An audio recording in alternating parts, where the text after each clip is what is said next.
Yeah, and this is actually where the museum now lives, if you look.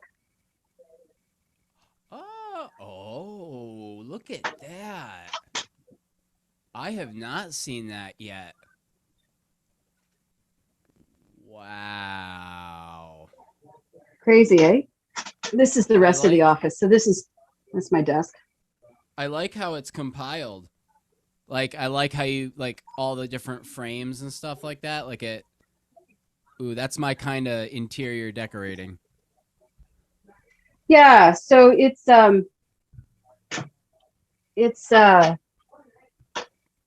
it has to be that way because I have so much paper product, right? Yep. So you're going to hear Oh. a little bit of the shop background, unfortunately, but Oh, that's fine. Let me hold okay. on. I'm gonna scoot this a little here. A little. Okay. Well, obviously, welcome to Tea and Stuff. Back here with Amy Lou Taylor, and yeah, we're gonna sip some tea this is this is gonna be a Halloween special. So that's why I have the. Well, let's see. Okay, so I was just gonna be Batman because I had this little like Batman mask to go with this shirt that's got a cape on the back of it. And I was like, oh, okay, cool, I'll be Batman. But I couldn't find the mask. And so then I just put on the t shirt and I was like, well, the t shirt just doesn't feel like it's enough. So I was like, well, I have a sailor's hat. I was like, well, okay, we'll just throw that on. And I felt a little more complete. Hey, man, it works. It works. Right? It's all good. So, yeah, brought you back. You're very quickly, you're the very first returning guest on Tea and Stuff. And partly because I mean there's many reasons, but you are a practicing witch. Like you are. It kind of explain what your side of that. Like what how do you define what you do, or what does that entail? So yes, so I am a practicing tea witch. I'm a witch. It's part of my practice. I live very much a earth-based type of practice. I believe in equality, but I also work mostly with elementals, so earth, air, fire, water, um, and obviously being a reader, being I'm not a psychic, I hate the term, but I'm an intuitive reader. And so you're tapping into all of those other senses and stuff as well. So that's a big part of what I do. Yes, there's spell work, but that's not what it's all about for me.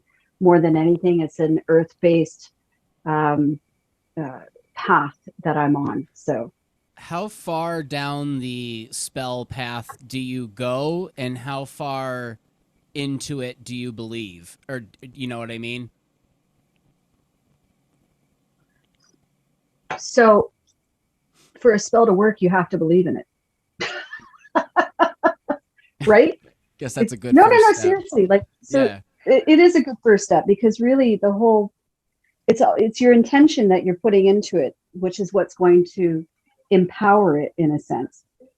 But then the other side of the way that spells work is that you have to, a spell is not a one shot deal. Like sometimes you have to feed it for it to actually continue doing what you're wanting it to do. And there's certain situations where you probably shouldn't be, working a spell. Maybe you should be seeing a therapist instead, right? So like these are things to sort of keep in mind. So, but magic is generally, a person inflicting their will on something else, right? So, That's a good way to define it. That's a good, very yeah. clear cut.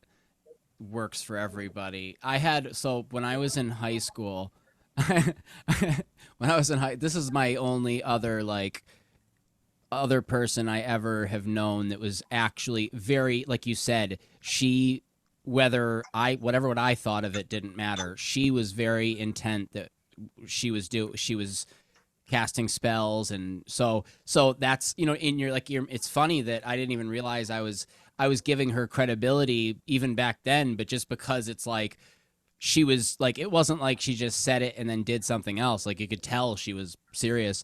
So she was like an underclassman, and she had a crush on me, and so she would always cast spells for me. And at one point, one of her friends like just came to me in the halls and was like, um I don't know how to tell you this, but so and so is casting spells for you. And I was like, yeah. I was like, are they like good ones or are they bad ones? And they're like, oh no, they're like, no, no, she really likes you, so that's like. And I was like, oh, I was like, well, okay. I was like, as long as we're not getting into anything, malicious and crazy, I guess I'm cool with that. It was, Well, it was, it's funny. It's funny that you say that because some of the spells that I think should never be done are love spells, unless it's oh, self-love, and that's an entirely different thing, right? well, there's some Because if cautionary, you're good forced, cautionary tales about that. well, there is, and there's a reason why, because you can't force somebody to do something that they're not already willing to do, right? So this Yeah. is the reality of the situation. So like any kind of magical spell work, whatever you want to call it, any of that sort of stuff, you have to keep that in mind, right? You can't say, oh my God, I'm so in love with insert name here. I'm going to make this person, love me back. It doesn't happen that way. If that person doesn't already, have those feelings in them, then you're kind of you're blowing air at that point, right? So, and it can be very detrimental as well because people will do things that can be that you'll regret later on. So, people binding themselves to another person, for example, um, energetically, and then later on they turn out to be a psychopath. Yeah, You're that stuck with that, right? So I'm pretty sure I've seen a few movies that's the cautionary tale of it. Like you can like yeah, you can if you wish for it. I mean, it is within the ability to make it happen, but is you got to really think about if that's what you want, cuz it's really easy to think you want something and then to just jump for it and then not really you've thought it out, but sometimes you look at things kind of blindsided because it's new or exciting, and then well, you and the principles of doing spell work and witchcraft can be applied to everyday life. Like you don't have to be a witch or a ceremonial practice person or anything like that. You don't have to do giant rituals or anything. Magic can be something that you do with your first cup of tea in the morning, and that's like something that is to be uh, considered because quite frankly, if you can actually, so I start my day with gratitude every day. Like I'm thankful that I'm able to have this cup of tea. I'm thankful that I was able to be able to buy it. I'm thankful for the people that grew it, all of those sort of things. That's a form of magic. So I'm sending that out to the producers, basically saying like, I'm grateful for you to create this gorgeous Dao Wu Yi, so things along those lines. And so that's kind of where I'm at with it. But there are people out there that won't want to do things by the books like that, and they're going to want to fuck shit up. So like yeah, yeah, and then there's and and that's then that's there's when you get the concerned, right? yeah, and then there's like I feel like sometimes the whole like people who identify as is practicing witchcraft, or they identify as a witch or whatever. I feel like a lot of them get a lot of a bad rap from like cults that use those ideologies to sort of push whatever they're doing. So I'm going to agree and disagree at the same Ooh, time. okay. So the Sure. reason why I'm going to agree and disagree is because you use the word cult. We can apply that to any mainstream religion Correct. because if right, so if we Oh, take a look 100%. at, where I'm going here, right? So Oh, like if yeah. we take a look at some of the hardcore Christian sects that are down in the States, and they're here too, they're in Canada as well, but just the same, if we take a look at those sects that are there, that's cult mentality. So cult mentality is more of a mental thing as opposed to a religious thing. I was It's a more control I thing. was I was right. I was more so. I was saying the people that are giving it a bad rap are like the people that are using, hey, yeah, I practice witchcraft to identify with other people and bring them in, and then, but it's not really about witchcraft. It's just. I was speaking about a very so not, and again, not religions definitely you. I'm trying to think how to word this correctly. Religions are definitely cults, like 100%. But I think that even with religion, there's good ones and bad ones, or more positive ones and more negative ones. So I kind of feel the Agreed. same way with 100% agreed. cults. So I feel like the bad end of You know, cults, and the people that are looking to just take advantage of people, like they're not trying. They don't have any this isn't one that universal I normally agenda. carry, but I have it, so nice to be able to talk. Yeah, and that's actually very true, right? So like you're definitely going to get those moments where you're going to have certain people out there that are going to take advantage of the agenda or create their own agenda based off of, David Koresh was a perfect example of that, right? So Yeah. he took essentially a fundamentalist type of Christianity and blew it up, right? So Jim Jones is another one, right? So Oh like if yeah. you take a Yeah. look at Yeah. those, so when we take a look at those mentalities, like it's no longer about the faith path; it's about the controlling aspect of it, right? So, and yeah, there is in the witchcraft world groups that have been like that and have done that, but it's less than you might think. Right. And I'm saying like the main population thinks that when they hear that you're a practicing witch, even if they like you, they're immediately just gonna go like, "Ooh, I didn't, what kind of? I wonder what kind of stuff she's into." And it's like, well, Yeah, not well, I'm into nothing tea and wild. brooms. Yeah, that's what I'm saying. I'm into It's tea like, and brooms. It's not that freaky, dudes. Like, yeah. I think I really do. I still feel like being like, yeah, I'm a witch, still carries a little bit of shock value to at least people over here. it has shock value, I think, everywhere, especially when it's been stigmatized so badly. There are some countries in the world, Lithuania, Latvia, those countries, witchcraft is very much part of their ideology, right? So they have like a head wizard and things along those lines. There are certain areas in the UK that have similar things. They have people that they refer to as witches or head witches or so on, etc. So it depends on where it's from. In North America, because of the way that the European um, uh, backgrounds and the colonizers that came in here and stole all this land from our native peoples, um, you know, our indigenous people were considered witches because the colonists, when they came in, they didn't understand what the hell that they were doing. They didn't understand why they're eating roots. You know what I mean? So the reality is that anybody that is different can be identified as a witch. And this is the problem, because this is where we got our witch trials from, because people were identified as witches when in reality, were they? Yeah, not at all. It does. I was perfect lead into what I wanted to ask. Are there still? I'm pretty sure there are, but you would know better than me. Are there still areas where the witch hunt is still active? Like, or 100%. did? Ooh, where's it still? Where's that still So present? In Africa, you literally, you can have your house destroyed and be murdered if you practice any form of spirituality that is not the mainstream sort of thing. Oh, So right. these are your Reuben traditions and so on, etc. It's just like you can be persecuted for being gay there. So, so there are some you know, back, how do I put this? Backwards thinking still in some areas of the world. There are cultures that it still is a taboo. Yeah. So we're very fortunate here in North America that is actually becoming recognized.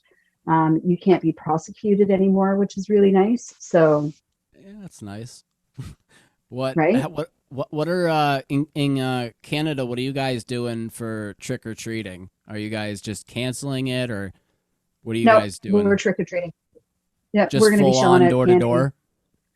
Yeah, a lot of people are doing that. Of course, doing it with the physical distancing. So that is actually a really important thing. It has to be done that way. We have friends that every year have bags that they make up for the kids, Oh, and then that's they give great. paper cups full of wine to the parents. So I I've heard that a few It's very times of civilized like how we of trick or treat. no, I've only heard of that here. I'm sure it goes on all the time, but like in the time me growing up a few times, like when I was older and but like it's so funny and you're like that is such a nice gesture for a parent that's like out there freezing their asses off with their kids to For have real. somebody just be like, "Hey man, you want a beer?" Be like, "Yeah, that would be great." And like that's Right? fantastic. Like what a great it's just such a nice I know, it's a great neighborly thing idea. to do. Um so here, what a lot of people are doing is they're calling it trunk or treating, and people are just having like they'll have their trunks open, like at the end of their driveway, with Oh, okay. I believe the candy in there, and so that way kids can still like get the experience of like walking around, but they don't want people doing well, I don't think they'll if you knock on someone's door and ask for candy, I don't think they're going to come arrest you, nor if you give it to them. We're actually, yeah, we're going to be sitting on our porch, and we might, if it's nice enough, the weather on Sunday night, then we might even sit down at the end of our walkway so we can just hand them out to kids and stuff instead of having them have to come up to the porch and stuff. So we'll see. But Oh, we like to that's do it nice. every year. It's something, and we have kids that are special kids to us, that we give them special gifts and stuff. So Oh, that's really really nice. Do you have like a good like trick or treat following of kids where you are? Like, do you have a? Are you doing a neighborhood or? we're in a neighborhood. Yeah. Yeah. We have a house. So, um, yeah, it's not too bad. It's not too bad. Sorry, I just realized my cup is like blocking my face. Anyway, there you go. Oh, it's okay. I was noticing that my pumpkin's too high up, so we'll both make adjustments. There we go. That's better. I like that more.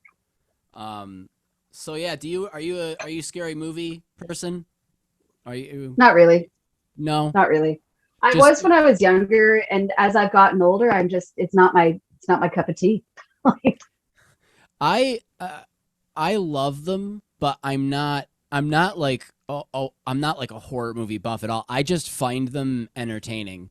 And like I'm not going in cuz I don't go into them especially nowadays expecting some huge cinematic masterpiece. I'm really just looking to be entertained. Like I'm just looking to watch something Right? for an hour and have an hour pass and I go, "Oh, that was kind of fun." Like that's really all I'm looking for in a horror movie, and if it provides that for me, like then I'm usually pretty good. So I mean, I like them, especially this time of year. It just kind of helps, kind of put me in the mood because I Yeah. I find mean, them entertaining. there definitely are movies that I like to watch at this time of year. So one of them, we just recently watched Hocus Pocus at a pub down the street. So they did like pitchers of beer and pizza night. Brilliant. Right. So, my girlfriend, my husband, her partner, the four of us got in, showed our vaccination certificates, and sat down and had pizza, beer, and watched a really goofy movie. Right. So that's What's what you do. what's not to like there? Yeah, we don't. If stuff like that happens around here, it's ultra gimmicky. Like it's Uh, not like somebody wanting to put on a fun little event for the most part. It's people that are like, oh, hey, maybe if I put on this little event, I can make some money. Like that's always so it's very few and far between that we get those real genuine just local business fun little I don't know what you'd call it events. Little experiences. Yeah. hmm It's always really sales How's your tea? based or oh, it's fantastic. I'm drinking Oriental Beauty because I don't know. It really this is a tea that I love in the fall. Like this tea reminds me of what upstate New York and I'm sure what up by you in Hamilton smells like around this time of year. You get those leaves that are Totally. falling and oxidizing, so it kind of And that's smells this like is the Dao that I'm drinking is very similar as well. I mean, but I'm a real fan of Dansong uh, oolongs, right? So it's kind of my go-to. But I love the color on this. It's just so pale. have you tried Tong Tien? No, did you just recently get this one in? Yeah, it was one I had never had before, but I've been working with this producer for geez, might be going on 4 years now, and just really, really awesome, hardworking, really young, um, dance song producer. And I one day I was just asking about like the cultivars because I was like, I know that there are like identified as like there's 50 something cultivars that are used for dance song oolongs. I was like, how come really I at least as a the New York Westerner, how come I only you usually see Yashi, Milan, how come Daoye, not saying that those aren't good, but just how Yeah. come that's all I see? And the producer's like, well, some are not that popular or some are harder to make, so not as many farmers grow them. And I was like, oh, okay, I understand. I was like, oh, well, that's cool. I was like, yeah, I was like, I'd be love to try some of those teas. My producer does. This is the most tea producer thing ever. Tea producer's like, oh, yeah, you're interested in those kind of oolongs? And I go, yeah. And they're like, okay, well, here's our other list of teas that we make. And I'm like, you hot dog. I was like, oh, that you've been holding out on me. So I That's got amazing. I had them send the ones that I didn't know, and I hadn't heard of any of them. And like Googled a few, and really all that came up were just Chinese translations of the name, no like actual Right. like English text about the tea. So there were some wild ones. I think the craziest one I sampled had a name that like started with an A, but it was really bitter and really astringent, or it wasn't over like the entire tea wasn't filled with just astringency, but its astringent bite was very aggressive, and then it had a really strong flavor of like orange essence, Oh wow. like really strong orange essence. It was really interesting. Like it was not my ha ha ha cup of tea, but it was very impressive. It was an experience. That's why I was so glad to just I'm like just I'll pay for the samples and the shipping. I was like just I want to try the ones I haven't. Just even if it's not something think I'd be interested in, I still want to try it. Um, So that's exactly what this supplier that I told you about before has done with me, and so that's why I'm drinking the Dawi. I have a few other ones as well, but I wanted to go with one that I'm familiar with, so I don't make faces while I'm drinking it. So because you know how sometimes you get one that's just a little too tart. It's like it's a real pucker. So and then there's yeah, some that I find the problem with dancehall is that like so sometimes you'll get one, it'll be really aromatic, and at least at first it'll be really flavorful, but then it either has a really quick fall off of flavor, like the flavor will be really strong, but then towards the end of the sipping, like enjoying experience, the flavor just completely falls out, or it develops a really dry note. yeah, it's interesting. So and I agree with you on that. But that's why I'm fascinated by the way dance songs are the way that they are, because you get all of those sort of notes with it. But You get it's just I I don't know. I agree. That's why I think they're not to scare beginners away at all, but I think that it dance song sometimes is a more advanced kind of stage of getting into tea because it's got some bitter, it's got some astringent, it's got some rich, it's got some dry, but it's also got sweet, it's got floral, it's got fruity. I mean, it Yeah. literally it's of all the oolong categories, I feel like that's really really the most there's a lot to experience in there. It's complex. It's quite complex, I think, as well. So I think anyway, that really makes it neat. Hey, did you happen to see my post about me making steep keepers? I did not explain. Oh, that's what you're doing. Oh, so I think I did, but thank you for reminding me because I get asked all the time because I have Really? ones that I use that were gifted to me from a friend. Um, So mine was, I had one gifted to me like I don't know, a year and a half ago, from somebody, um, Nazin from Tea Thoughts. She was amazing. oh, she Love is her stuff. incredible. She's incredible. So anyway, she gave me one, and I'm like, this is a brilliant idea. So I Yeah. simplified, and I just created. So they're 12 stones each. They're on a nylon cord, so it doesn't matter, right?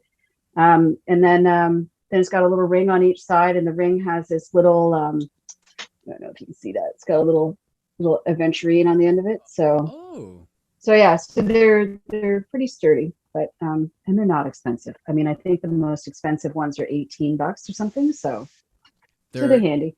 they're extremely. I think I was talking about them in my live today. Is that they're really beneficial because like especially if you're talking a lot when you're doing tea, it's so Hmm. especially after like the third or fifth steep, it's really hard to remember what one you're on, and then you need to remember what one you're on to know how much to steep. So like so many times in live sessions, I would just after the third steep, I was really just guessing for the rest of the hour because Yeah, I had yeah. no indicator.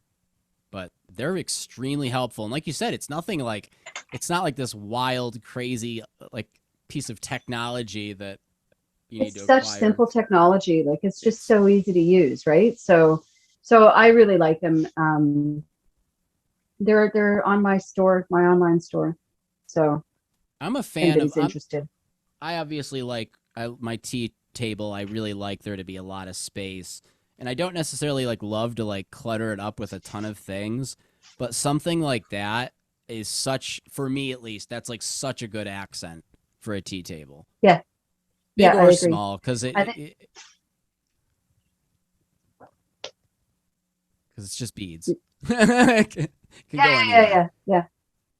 Exactly, exactly. So yeah. Anyway, I I it was a project that I wanted to get done last week and finally got it done, so I'm happy. Oh, when there is literally I think I was when I was talking with Don May, we were talking about this, and we were just like saying how it feels really good to start things, right? Like it feels so good to be like, oh, I got involved with this new thing. Oh, I'm doing this new thing. I just started, doing the plans between this.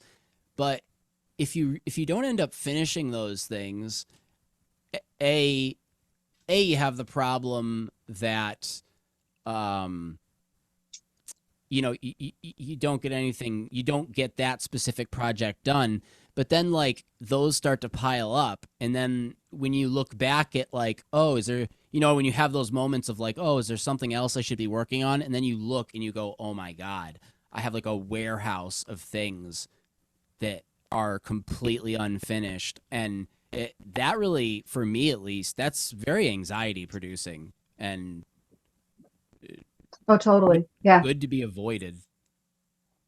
So it's when you complete 100%, right? something, the amount of accomplishment you feel, even like it's nice to do these podcasts and just when I finish one and I get it uploaded to YouTube and it's all set, it's like it's just such a good feeling to be like, okay, close the book on that completely. It really does a lot for mental health. Totally, right? Everyone I Totally. know is suffering big time mental health wise. Well, it's been Everyone. hard on a lot of people. It's I been mean, hard on a well, lot of yeah, people. and you could like obviously you could say like throughout all of this, there's been a lot of hard things, and a lot of people have had hard times, but for some weird reason, there's just it just seems like there's something in the air that everybody's just like, no, I'm over it.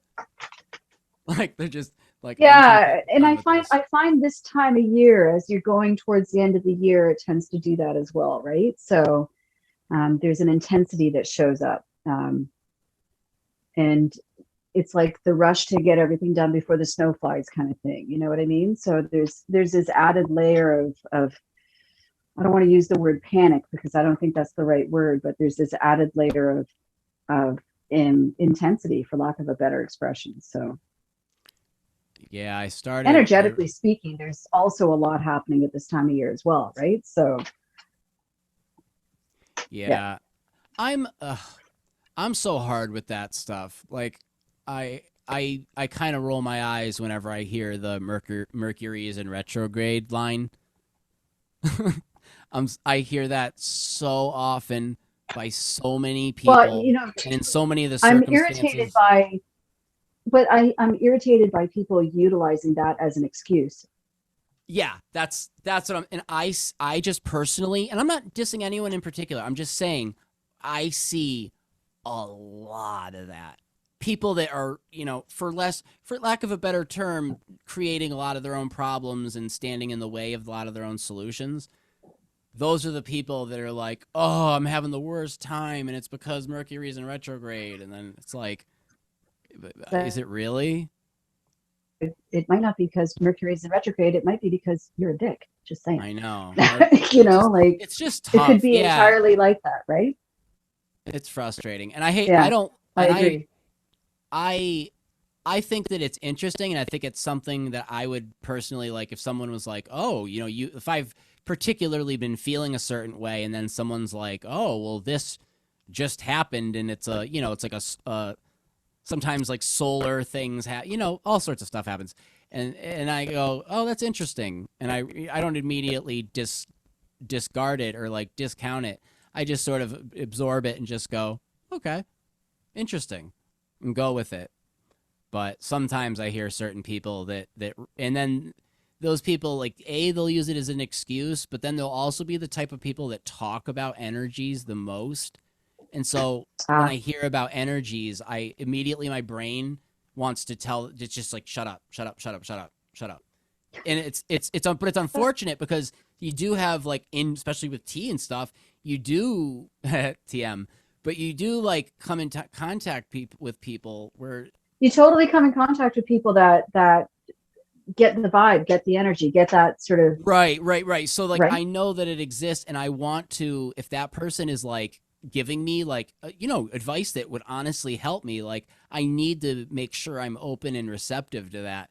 But it stinks when I have to like fight that urge, or I have like a little chip on my shoulder when I'm looking out for it. Well, and there's also, you're listening to your bullshit meter, right? So Mhm. like, there's that as Yeah. well, right? So And that's the sucky yeah, for part is that, sure. and I think I also get mad because like I do know that like a lot of like these energies that are talked about are real things, and they're like very sacred and very important to certain people. So it's like if you're not taking it seriously, I I almost take offense. Not really, like I wouldn't hold that against the person, but I guess that's where I'm getting at, is that if I feel Mm. like somebody is talking about these types of lifestyles, these like energies and stuff like that, and they're not being uh, genuine, that I immediately get a little peeved. Same thing with tea. Well, well, it's true. It's totally true. You know, it's good that you're aware of it. Yeah, I try to like really be very. I mean, I'm very self critical to a degree I shouldn't be, but at the same time, I always make it a point to just always be able to point out something and go like, this is a behavior. I don't necessarily know whether I like it or don't like it right now, but I know it's something I need to examine. Like it's something I need to look Mhm. at. Well, you're already ahead of the game as far as I'm concerned, because I mean, if you're already thinking that you need to look at it, then you're aware, right? And being aware is there's nothing wrong with that. That's actually a very healthy thing. So good on you.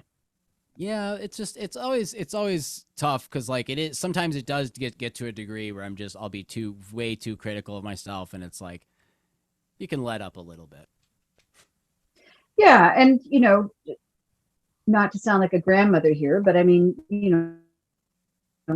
the older you get, the easier that becomes as well, right? So you become um, uh, I guess more comfortable in the skin that you're in, as opposed to trying to fight what your skin is trying to do. You know what I mean? So we all Yeah, go through that. I think everybody goes through that to some extent, yeah. Like right now, like a right? lot of like So this with the stuff that goes on and in then the of course world. there's always and part of the reason why a lot of people are like a little hypersensitive about stuff is because you know they may be typical overachievers. They may be the type of people that really are very empathic and pick up on a lot of things that way, right? So yeah, I got some ghost stories. Do you want to hear 'em? Oh yes, thank you, because I have two myself. So you go ahead. You So go wait a first. second. Okay. No, because I want to hear yours because yours might Okay. be the same as mine. All right. Well, I have two. So I have one that I was connected to when I was a kid, and then there's one that people I knew. Okay. So the first one, I was a little kid, and both my parents worked when I was a kid. So often my brother would be the babysitter until my parents would get home at night or whatever. And it was an evening, so who knows? Anyways, I was home alone with my brother. He wasn't in the room. It was all dark. I was sitting in our family room watching we had one of those big TVs that sat on the floor, and I was watching Ren and Stimpy of all things, which a kid shouldn't be watching. But anywho, I'm sitting there watching it, and there's a sliding glass door next to me, and I just sort of casually look over, and I see like this old dude, uh, all desaturated, like no real color to like the features of him or anything. It was kind of grayish, older dude, kind of like overalls. What's really funny is years later I went to go see the movie The Perfect Storm with George Clooney, and honest to God, George Clooney in that movie looks just like this old dude. So, anyways, I casually look over and I see this, and obviously as a kid, I'm absolutely terrified. So I push back and I'm scooting backwards, like on my butt, like pushing back in the room, scooting back, and I'm seeing it the whole time, right? And then I get back to the couch that's up against the wall, and I look away and close my eyes, and then I look back and it's just gone, and like I never saw it again, and like obviously no explanation or anything. But that was How old were my you? really young. Like I'm pretty sure I was in I had like feet on my pajamas. Okay. So like not For the necessarily not record, like a toddler, I but had those type of pajamas until my 20s. I'm just saying. that's as I was saying it, I was thinking that out loud. I was like probably like I don't know, like 5 maybe, like 5 years old. Okay. But the other one is Children. I was in high school, and we were friends with these people. We're friends. They invited us over to hang out at their house. So all of our friends are over there. We're just hanging out.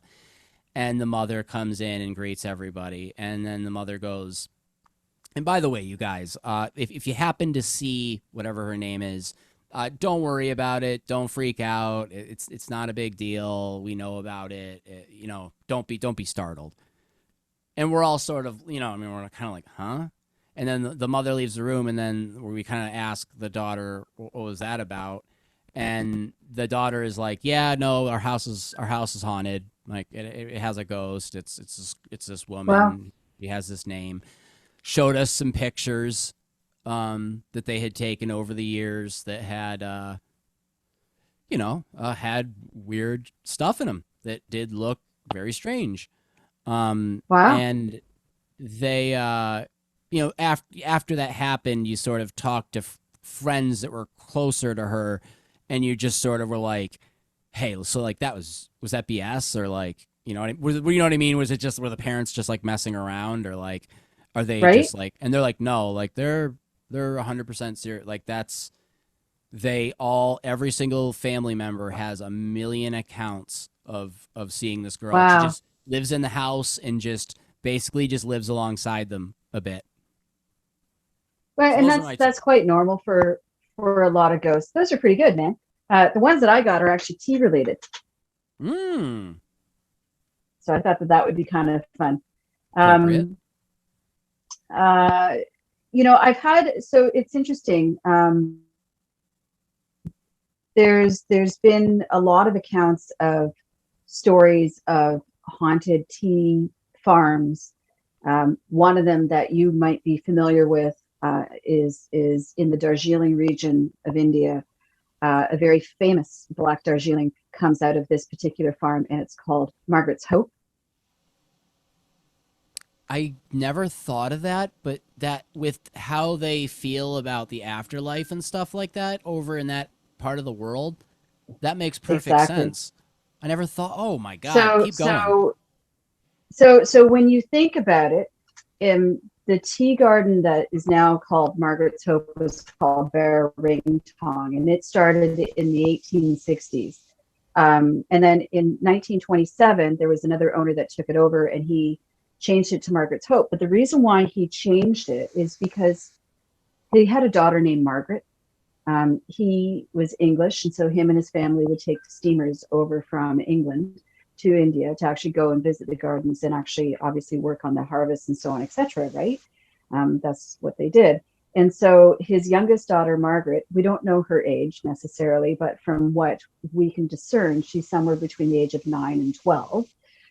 So Margaret actually would go over with his mom and, or sorry, her mom and sister and her dad, whose name was at that time Mr. Cruikshank, or depending on the story you're talking about, Mr. Bagden. Anyway, him and his wife and two daughters would travel over, and they would actually go and you know, spend time in the houses on the gardens estate and so on, etc. So his youngest daughter, Margaret, fell in love with the gardens. Like, it was her favorite place in the world to be. She absolutely wanted to stay there forever. And well, there's some people that actually believe that she's really stayed true to her word and still is there. And the reason why I say this is that one year on the way back to England, this ship voyage that she was taking with her mom and her sister, um, the Mr. Cruikshank or Bagdon, whoever you want to call him, was still at the plantation. Margaret got very sick on the journey back, and once she arrived in England, she passed. And so he was very much heartbroken about the loss of his youngest daughter, but he still had this tea estate that he had to do things with. So he goes back to the estate, obviously the next year after his daughter's passing, and swears up and down that he saw his daughter running through the tea fields.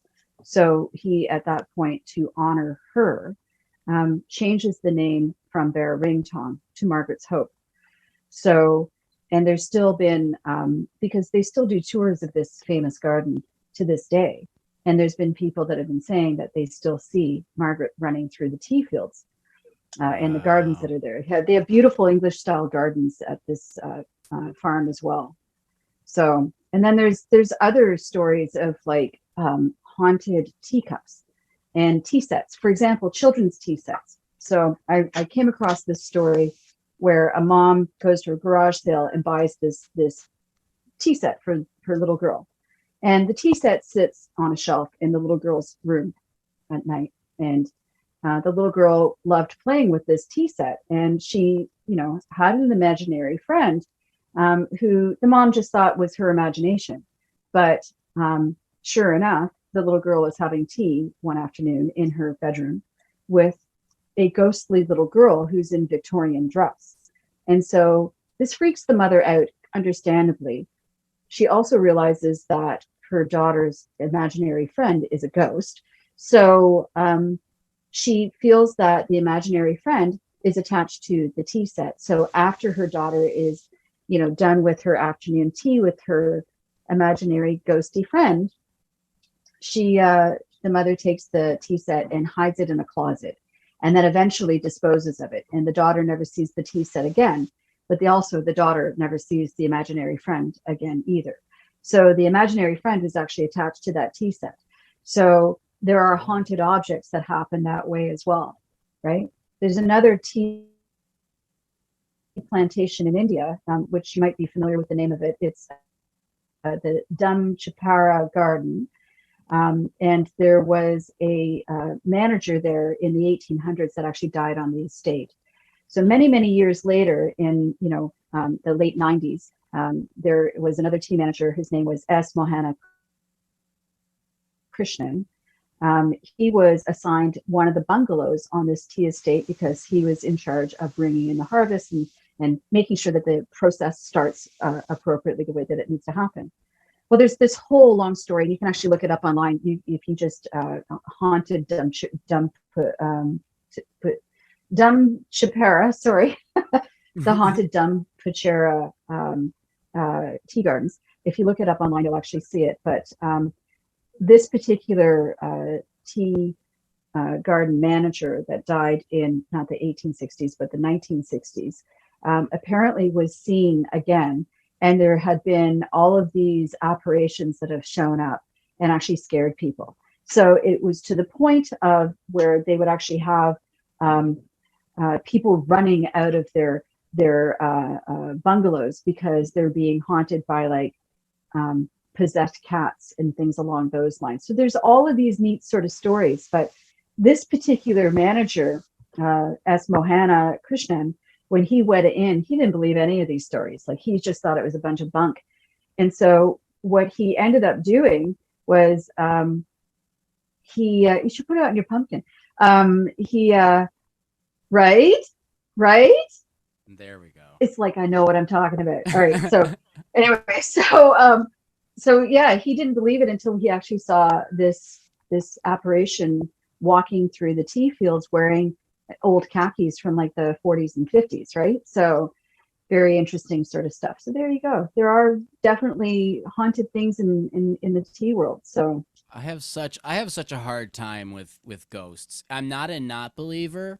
Like I'm like it's very strange. I just the concept around what exactly defines a apparition as a ghost or an entity as a ghost in the form of a person that had see, even as I'm saying it, I'm like well, but there's like I believe that I do I believe in energy, quite obviously. Like I talk about yeah, this with T. I talk about that if my younger self had heard me talking about this, would have laughed at me and spit in my face and told me to get a job. Like I absolutely would have laughed at myself. But I have the things I've experienced, the life I've lived. Here are the things I know, and that's the reason I'm sharing it at all. Um, so like things were like where there's like I believe like murders and stuff like that. Like, dude, if something's traumatic enough, who am I to say that there isn't some sort of energy that gets stuck there? But the fact of like an embodied person, my brain for some reason has issue with that. Not issue, but it's okay. just So has a hard time so believing maybe it. I can help you a little bit with that. So when it comes to, and this is my understanding, I'm not a medium, but this is my understanding, is I that have done ghost hunting though. when well, I haven't really done it. They it kind of ends up in my path at some point anyhow, right? So I'm not personally going out and doing Right. paranormal investigations because that's just not my bag, but not my cuppa.